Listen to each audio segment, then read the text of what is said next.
Another day, another new vlog. Na-miss ko to guys. May na-discover pala akong pinakamasarap na lumpia dito sa Mayumang Street, General Santos City. Yes, you heard it right. Mapapamura ka talaga sa masarap nilang lumpia dito. Lumpia ng ina mo, yan ang pangalan ng kanilang signage dito na matatagpuan nga sa Yumang Street. Dalawang klase ng lumpia nila. Meron silang lumpiang gulay at meron din silang chicken lumpia. Merong tag 10 pesos at 15 pesos.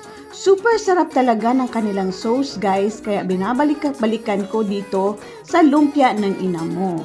At dahil nga napaaga tayo dito kaya wala pang pila. Yes, pinipilahan itong lumpia ng ina mo dito sa Yumang Street at talagang nag-open sila ng 9 AM hanggang maubos sa hapon. Pwede naman sigurong kumain doon sa kanilang looban, pero usually ang bumibili dito ay take out lang dahil nga pila dito sa lumpiaan nila.